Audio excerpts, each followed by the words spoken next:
Hello students, welcome to science Acharya Hindi medium. आज की class में अपन लास्ट क्लास में अपन ने क्या डिस्कस किया था?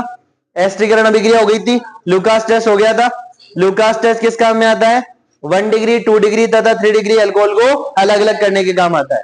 अगर मैं बात करूं लुकास टेस्ट के अंदर, लुकास टेस्ट में रिएजेंट कौन सा काम में लेते हैं? ZnCl2 with HCl, ZnCl2 with HCl, ठीक है ना। लुकास रिएजेंट जो है अपना वो है ZnCl2 विद HCl। और अगर मैं बात करूं लुकास रिएजेंट की बात करें तो 3 डिग्री अल्कोहल में जो टर्बिडिटी हो कैसे आती है? जल्दी आती है, विद इन सेकेंड।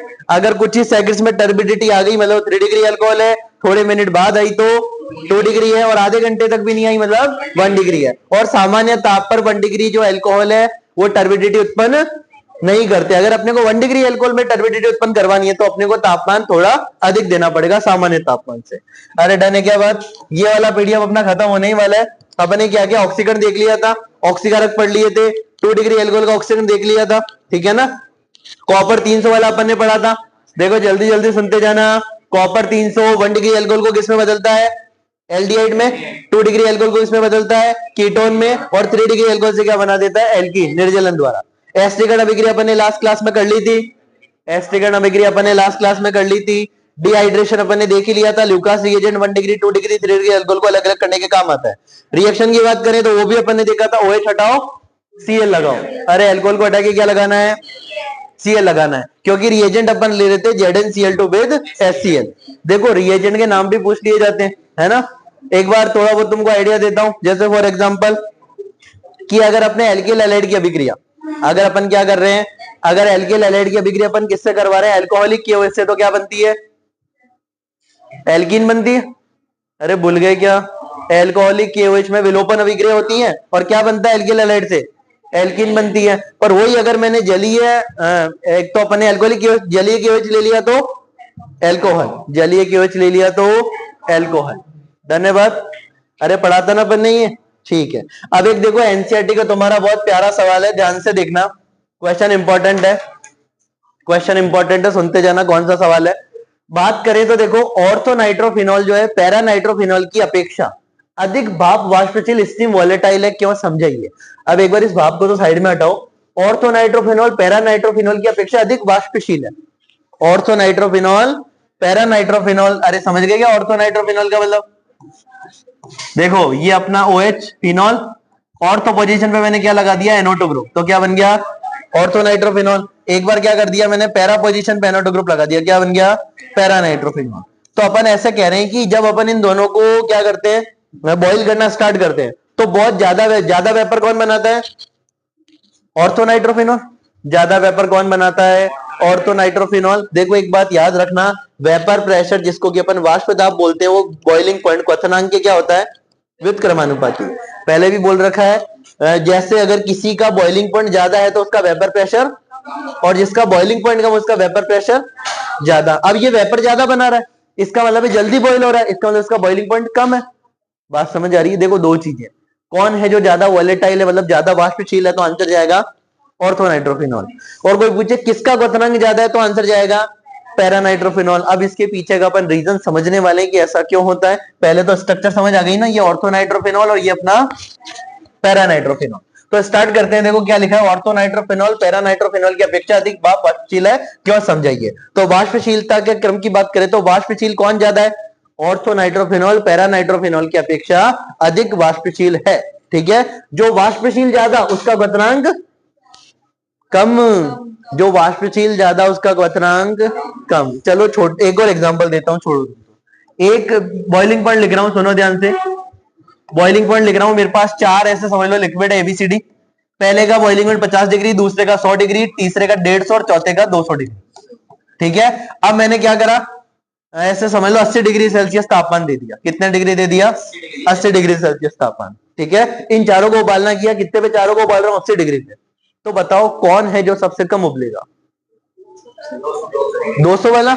अरे 200 वाले का, 200 वाला तो वेपर बनाएगा ही नहीं 80 पे, क्योंकि वो तो वेपर तब बनाएगा जब कितना दे अपन 200। तो जिसका क्वथनांक ज्यादा था वो वेपर बनाएगा क्या, तो उसकी वेपर बहुत कम होगी, इसका मतलब वेपर प्रेशर भी बहुत कम होगा। बात समझ आ रही है क्या। तो इसीलिए अपन कहते हैं बॉइलिंग पॉइंट और वेपर प्रेशर एक दूसरे के क्या होते हैं, व्युत्क्रमानुपाती। वेपर प्रेशर बॉइलिंग पॉइंट के क्या होते हैं, जिसका बॉइलिंग पॉइंट ज्यादा उसकी वेपर प्रेशर, और जिसकी वेपर, देखो वेपर प्रेशर कम होने का मतलब है वाष्प दाब कम होने का मतलब है वहां पे वाष्प भी कम है, वाष्प दाब कम होने का मतलब है वहां पे वाष्प भी कम है। तो इन चारों की अगर मैं बात करूं तो सबसे देखो 80 डिग्री दिया, देखो ये तो 50 डिग्री पे उबलने लग गया, अरे 50 डिग्री पे उबलने लग गया ना, बॉइलिंग पॉइंट का मतलब 50 डिग्री पे ये द्रव से किसमें चेंज हो जाता है, तो ये सबसे ज्यादा वाष्प बनाएगा, इसका मतलब इसका वाष्प दाब सबसे ज्यादा होगा, तो जिसका वाष्प दाब ज्यादा उसका बॉइलिंग पॉइंट कम। ये बात शायद समझ आ गई होगी। तो मैंने लिखा है वाष्पशील कौन ज्यादा है, ऑर्थो नाइट्रोफिनॉल, और पैरा नाइट्रोफिनॉल में वाष्पशील कौन ज्यादा है, ऑर्थो नाइट। तो जिसको जो वाष्पशील ज्यादा उसका क्वथनांक कम, जो वाष्पशील ज्यादा उसका क्वथनांक कम। तो ये ऑर्थो नाइट्रोफिनॉल वाष्पशील ज्यादा है, इस वजह से इसका क्वथनांक क्या आया, कम आया। अब इसके पीछे का कारण जानने की कोशिश करते हैं, इसके पीछे का कारण जानने की कोशिश करते हैं। तो ध्यान से सुनना, हाइड्रोजन बॉन्डिंग जो होती है ना, हाइड्रोजन बॉन्डिंग जो हम काफी डिस्कस कर चुके हैं, 11th क्लास से स्टार्ट होता था। कोई मेरे को बता सकता है अपन ने अपनी जिंदगी में पहली बार ऑर्थो नाइट्रोफिनॉल का नाम कब और कहां सुना था। हम लोगों ने अपनी जिंदगी में सबसे पहले ऑर्थो नाइट्रोफिनॉल का नाम कब और कहां सुना था। तो नहीं याद आता हो तो मैं पीछे की कुछ बातें याद करा देता हूं, है ना। बहुत सारे लोगों को मैं बहुत बातें याद करा देता हूं, तो ये तो फिर भी नॉर्मल बात है।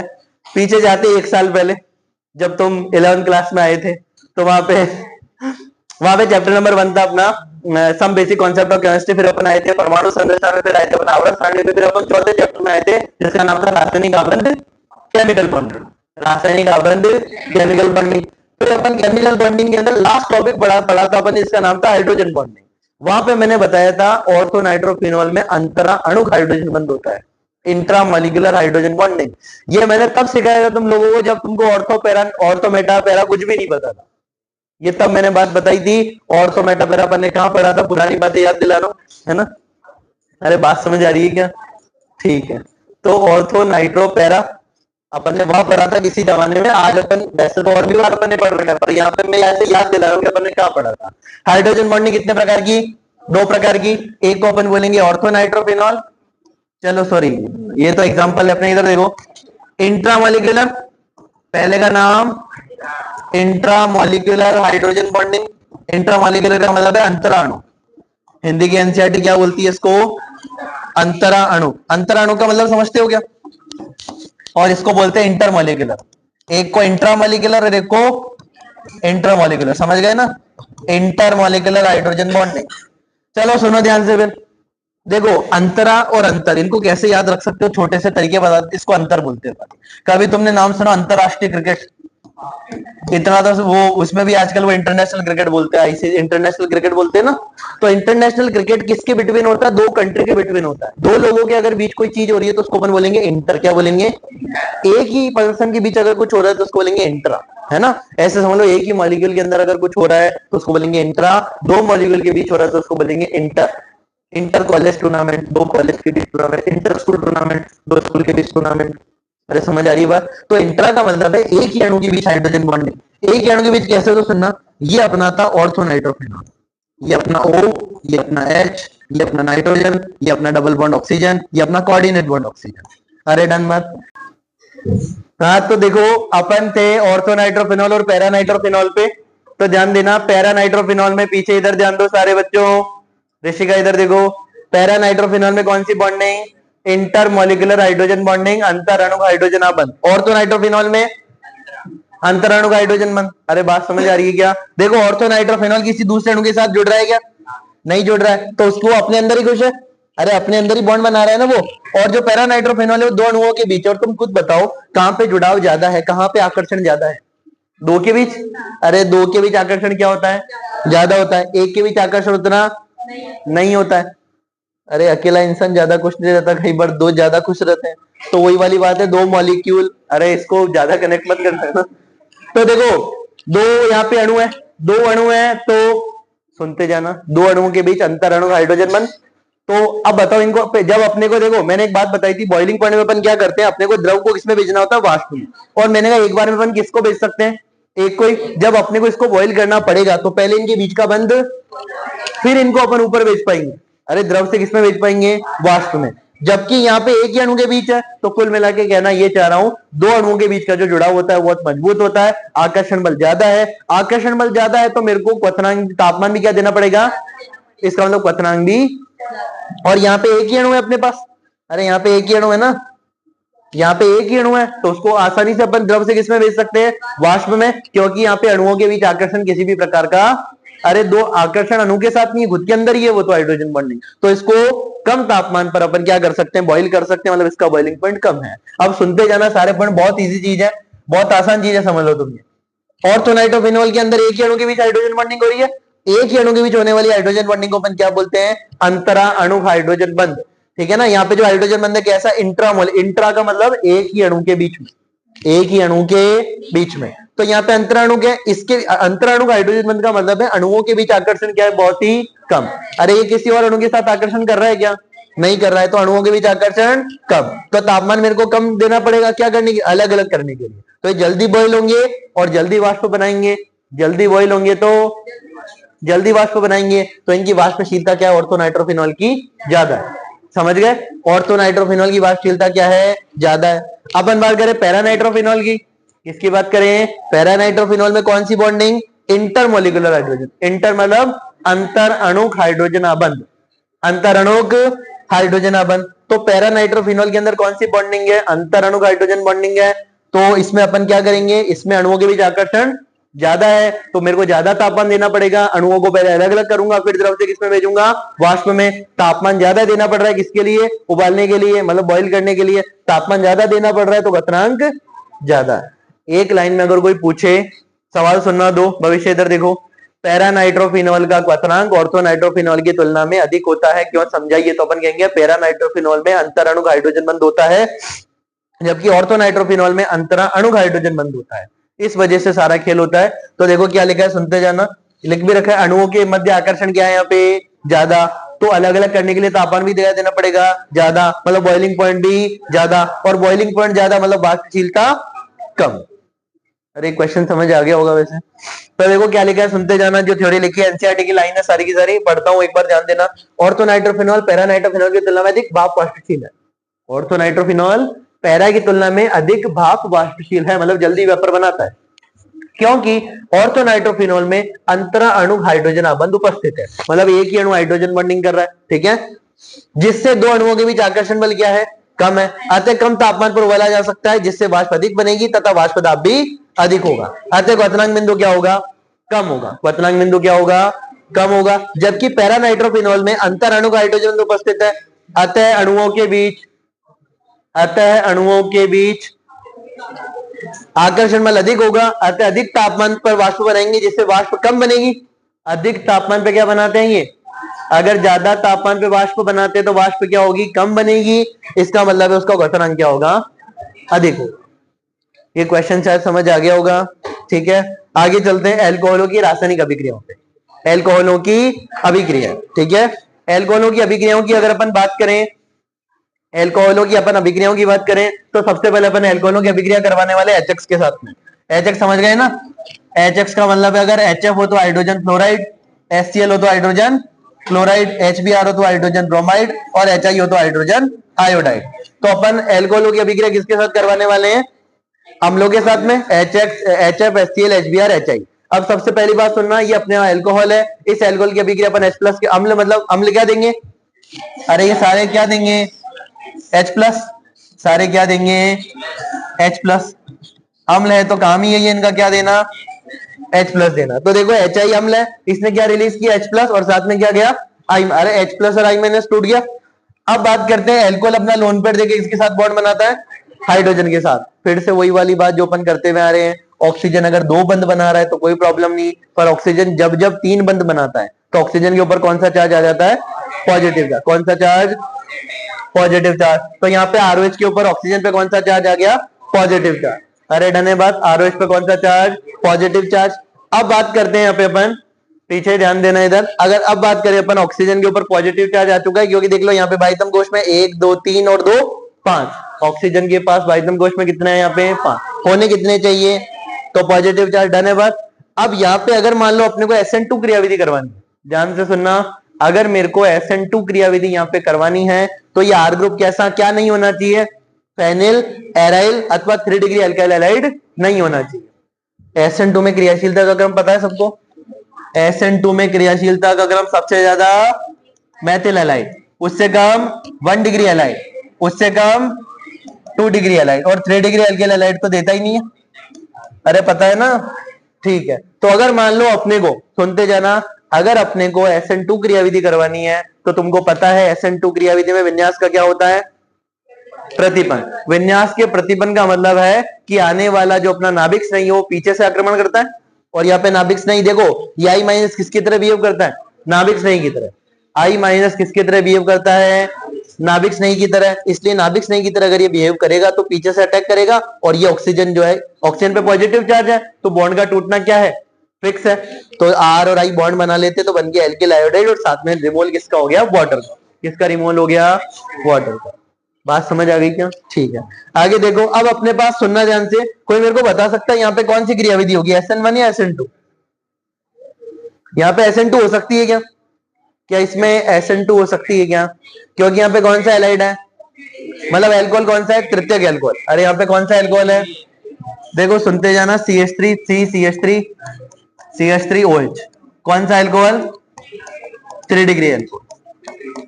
3 डिग्री एल्कोहल की अभिक्रिया मैंने किससे करवा दी, HI से। कोई मेरे को बता सकता है HI से ही क्यों करवाते हैं, HI जल्दी करता है क्या? क्या HI अभिक्रिया जल्दी करता है? अच्छा, आयोडीन बहुत ही बढ़िया लिविंग ग्रुप है, सबको पता होगा। H और I के बीच की बंध लंबाई सबसे, तो बंध को तोड़ना, HI के बीच की बंध लंबाई सबसे, तो बंध को तोड़ना, और बंध को तोड़ना आसान, तो आयोडीन जल्दी जाएगा। इसका मतलब आयोडीन बेस्ट लिविंग ग्रुप है, ठीक है ना। आयोडीन जो है बेस्ट लिविंग ग्रुप है, करी थी अपन ने बात, ठीक है। आयोडीन अपना बेस्ट लिविंग ग्रुप है।